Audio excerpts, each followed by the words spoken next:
네, 안녕하세요. 우리 연세신통TV를 시청해주신 여러분, 감사합니다. 오늘은 제가 이제 또 전번에도 뭐 전체적으로 허벅지 통증에 대해서 얘기를 했었고, 그 동영상이 이제 많이 보고 계십니다. 근데 이제 오늘은 구체적으로 허벅지 바깥쪽에 통증에 대해서 제가 다시 한번 얘기를 하려고 합니다. 먼저 이제 허벅지 바깥쪽의 통증이라는 거는 물론 이 바깥쪽에는 신경이 있죠. 큰 신경이 있고 또 가지신경이 있습니다. 근데 큰 신경부터 제가 설명을 해드리겠습니다. 일로 가는 거는 2번하고 3번 신경은 쭉 내려오면 허벅지 옆에서 이렇게 슬쩍 앞쪽까지 내려가는 피부의 감각을 담당하는 신경입니다. 즉 보통 디스크가 4번, 5번 쪽에 많은데 위쪽에 2, 3번 위쪽에서 디스크에서 신경이 눌릴 때 이쪽이 저려지고 아파질 수가 있습니다. 그래서 이쪽이 아파질 때 MRI를 찍거나 이렇게 해서 확인해야 될 필요도 있습니다. 그럼 물론 허리를 관리해야 되고 즉 무거운 걸 든다든가 특히 이제 우리가 디스크가 있을 때는 어떤 옆으로 하거나 이렇게 틀어진 자세로 할 때 조금 더 신경이 눌리죠. 그럴 때 더 악화되는 그런 증상도 보입니다.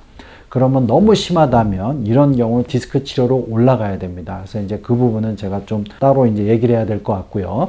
또 하나는 이제 두 번째를 제가 설명드리겠습니다. 일로 가는 큰 위에서 나오는 신경하고 또 이제 이렇게 앞으로 내려오는 가지신경 중에 대퇴외피신경이라는 신경이 있습니다.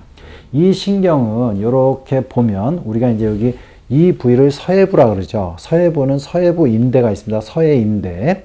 그 아래로 대퇴외피신경이 나와서 이 허벅지 옆쪽의 감각을 담당합니다. 그래서 이제 이 아래쪽에 실적으로 서해인대하고 요 대퇴피 신경이 지나오는 요 부위에 뭔가 압박이 돼서 신경이 눌리면 이쪽에 저림감이 생기는 건데 그러는 거를 우리가 보통 지각 이상성 퇴퇴신경통이라고 그래요. 자, 그러면 여기서 왜 압박이 되냐? 보통은 서해인대 아래 지나가는 구조물들, 즉 신경이나 인대가 좀 부어서 신경을 압박하는 겁니다. 근데 이쪽으로 지나가는 신경 중에 대표적인 거는 요 앞쪽에 대요근하고 그 다음에 장요근이라고 요 골반 앞으로 가는 근육이 여기로 같이 지나가죠. 즉 이 근육에 뭔가 긴장도가 생기면 더 문제가 되는데 그런 경우는 보통 골반이 이렇게 틀어진 경우입니다. 골반이 틀어진 경우. 그래서 골반이 틀어지면 이 대요근하고 장요근의 긴장도가 올라가는 경우가 되게 많습니다. 그런 분들은 좀 이 아랫배 쪽에 통증이 대요근이 긴장되면 아랫배 쪽에 통증이 오고요. 요 장골에서 이렇게 내려가는 장요근이라는 근육이 긴장되면 요 장골능 안쪽, 요 아랫배 중에 좀 바깥쪽 안쪽이 지그시 아프고 기분 나쁘게 아픈 경우가 많습니다. 그러면서 이쪽에 이 부위에 감각이 없어진다면 지각이상성 대퇴신경통이고 이 근육의 문제고 그런 거에 상당히 큰 원인은 골반이 틀어짐하고 연관이 되게 많다는 걸 여러분들이 알고 계셔야 됩니다. 그래서 골반의 틀어짐에 대해서는 제가 예전에 골반 틀어짐을 치료하는 법에 대해서 좀 얘기한 게 많으니까 그 부분을 참조해 주시면 고맙겠고요. 자, 이런 식으로 이제 요 앞쪽에 작은 신경이 눌리는 경우 두 가지를 제가 설명해 드렸죠.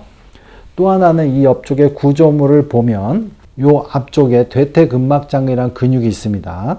요 대퇴근막장근이 많이 긴장되는 분들이 있어요. 그런 경우 이 대퇴근막장근서부터 옆쪽으로 통증이 많이 이렇게 퍼져나가듯이 옵니다. 자, 이 대퇴근막장근은 제가 얘기했듯이 골반이 앞으로 틀어지면 잘 긴장되는 근육이고요. 그 다음에 이 대퇴근막장근은 또 기능적으로는 대장의 기능하고 연관이 많습니다. 우리가 대장 있죠. 소장, 대장 할 때 이 장의 기능이 떨어지면 대퇴근막장근이 긴장됩니다. 그래서 여러분들이 먹는 것도 되게 중요해요. 그래서 이제 특히 이제 장이 안 좋은 매운 거라든가 스파이시한 거 이런 걸 들면 대퇴근막장근의 기능이 떨어지고 대퇴근막장근은 또 골반이 앞쪽으로 나가면 긴장이 된다. 그러면 이게 오랫동안 긴장이 되면 옆쪽이 뭔가 뻐근하지만 이쪽에 저림증까지 뭔가 뻐근하게 내려가는 저림증까지 같이 생길 수 있다. 이런 부분을 알고 계셔야 됩니다. 이 부분은 물론 골반을 잡아서 제대로 잡고 치료가 돼야 되지만 이 대퇴근막장근 요 부위를 폼롤러라든가 우리가 테니스공 같이 마사지볼을 이용해서 이쪽을 좀 많이 풀어주면 또 약간은 도움이 됩니다. 근데 심하지 않을 때는 이게 도움이 되지만 심하면 좀 더 병원에 오셔서 골반도 잡고 이쪽 근육을 좀 더 적절히 푸는 게 좀 더 여러분이 도움이 됩니다.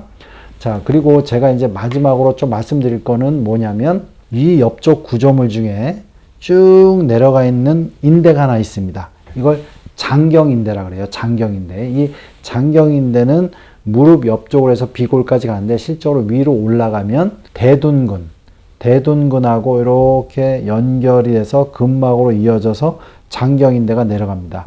즉, 이 대둔근도 골반하고 감싸있는 근육이기 때문에 골반의 상태가 안 좋고 지속적으로 대둔근, 골반 근육의 긴장도가 올라가면 이 장경인대까지 무리가 돼서 그 다음에 이쪽으로 통증이 옵니다. 그래서 이거를 장경인대 증후군이라고 하고요.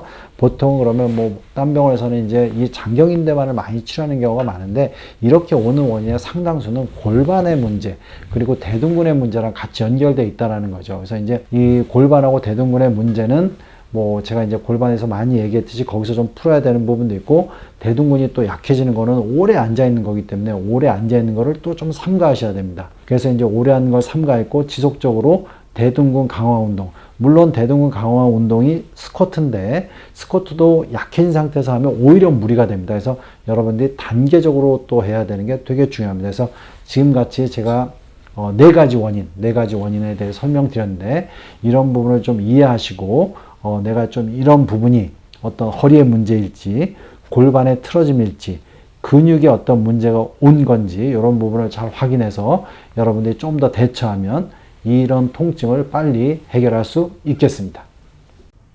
예, 연세신통TV 여러분 구독해 주시고요. 여러 영상이 있습니다. 이렇게 참조해 주시기 바랍니다.